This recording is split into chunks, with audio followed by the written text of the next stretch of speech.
Hey guys, what's up? Welcome back to the channel. I am Fel. We're sailing the seas of Raid Shadow Legends. Guys, a new fusion was just announced yesterday.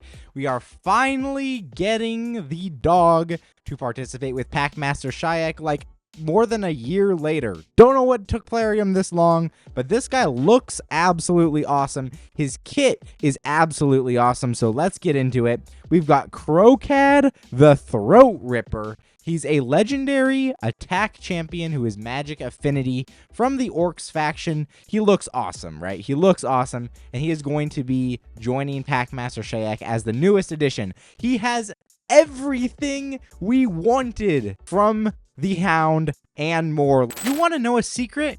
You can get Kro'khad for free, as well as Fane, Ugo, and Vergus right now. Here's exactly how to do it. Log out of Plarium Play and uninstall. Use the link in the description below to start a brand new Raid Shadow Legends account. Log in, complete the tutorial, and you'll find Kro'khad Fox Hunter in your inbox afterwards. As you level up, you'll also get Fane, Ugo, and Vergus. So don't wait.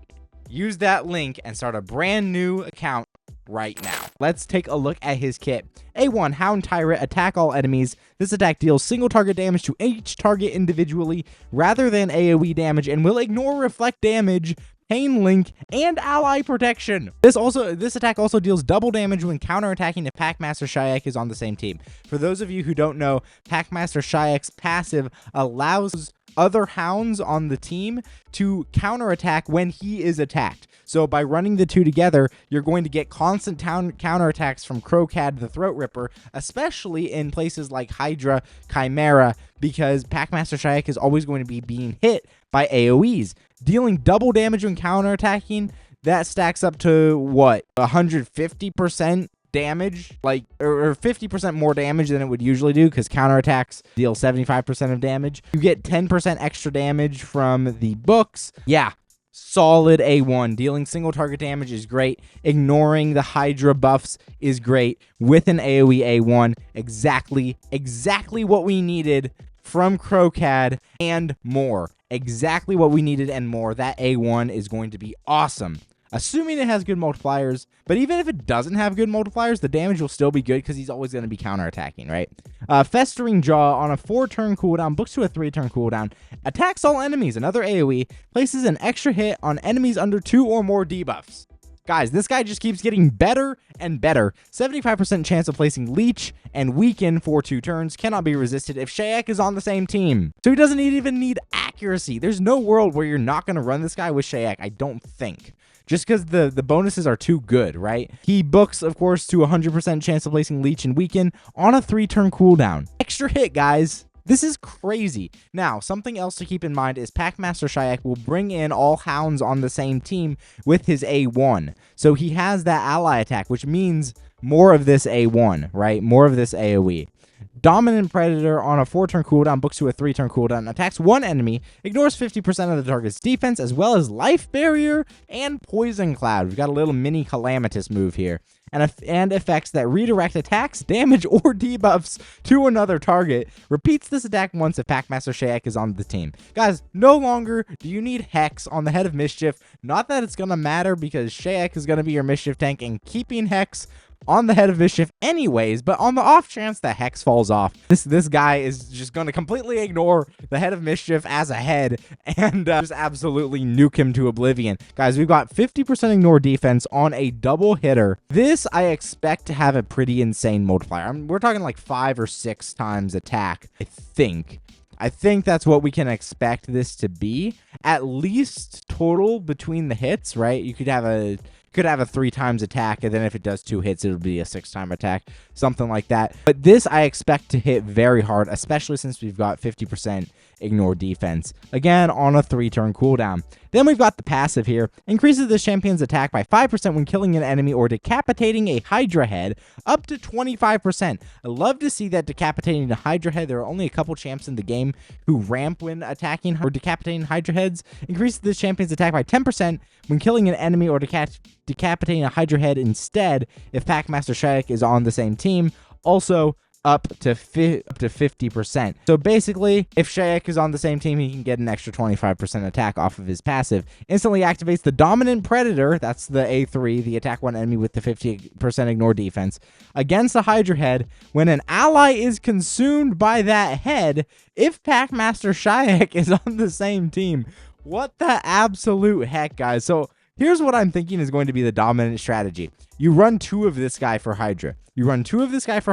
And at least 1 Shak, right? You usually run 2 damage dealers for Hydra anyway. So this guy, he'll just add both, right? Every time Shak gets hit, you get 2 counterattacks. Every time Shak A1s, you get 2 ally attacks. When one of them is devoured, the other one's going to instantly break it free with the A3 and vice versa. I think that's probably how you're going to do this. Plus, you don't need to bring a weakened champ because he will have an irresistible weakened debuff. And he'll ignore Poison Cloud and Life Barrier. Literally, what more could we ask for from the dog? Now, the only thing that could put a pin in my sheer elation for this guy is if the multipliers suck. But considering how well Plarium has done this kit, everything we have needed from the dog, I highly doubt that the multipliers are going to suck here. Guys, I really want to take a look real quick. I want to take a look at Shak's kit. Let's go over that so that we are just completely in the clear here about what this guy does. Now, for the record, Shak was my first fusion. I still think he's super solid, right? I think he's super solid and he's awesome. The Hound synergizing skills are going to be the A1 and the passive here. A1 attacks one enemy, 50 books a 70% chance of placing drop defense, and then teams up with the Hounds with their default skills. Of course, our new Hound is going to be added to that. A3 self-cleanse and heals them by 50% of their max HP with a shield for 2 turns. Value of the shield is equal to any surplus heal. Cannot be removed, stolen, or transferred if a Hound is on the same team. That's, of course, going to be a super nice buff that we get. And then places a taunt and reflect damage for 2 turns. Cannot be removed, stolen, or transferred if at least 1 Terror Beast, Gore Mask, whatever, one of the Hounds is on the same team. So we're getting a protected shield, a protected taunt, and a protected reflect damage just from having him around. That's awesome. Then we've got fills the turn meters of allies by 25%. A nice juicy turn meter fill here from Packmaster Shak. I think this skill is incredibly underrated with block buffs and cannot be resisted if a Hound is on the same team. So this guy is gonna come in. He's gonna be your mischief tank. He's gonna be your turn meter filler. He's going to be your block buffs champion. With all that not being able to be resisted, he's gonna be an even better mischief tank because of the shield there.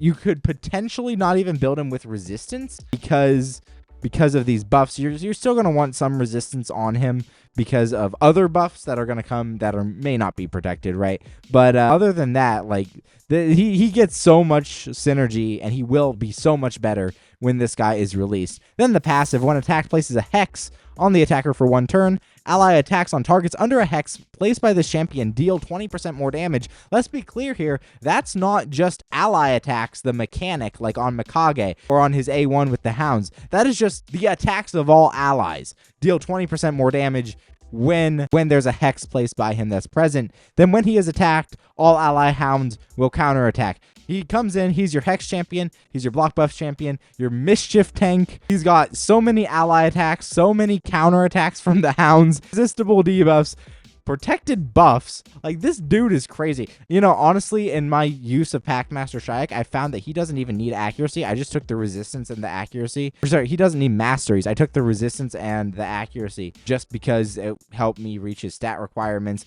Honestly, as far as relics are concerned, I'd probably go with a Journal of Necrodos. And then as far as stats, I'm running him with pretty old stats. Could probably get these up. 65k HP, 2.8k defense, 217 speed, with 522 resistance and 325 accuracy. Pretty solid build. Pretty solid build there. Not going to complain about it at all. Guys, what do you think? Is this new Hound something to write home about? Look at the guy. He's awesome. He's awesome. Guys, thank you so much for watching. Thank you so much for being here. I will definitely be going to get this fusion. Starts Monday. I've been Felra, sailing the seas of Raid Shadow Legends. See you in another video.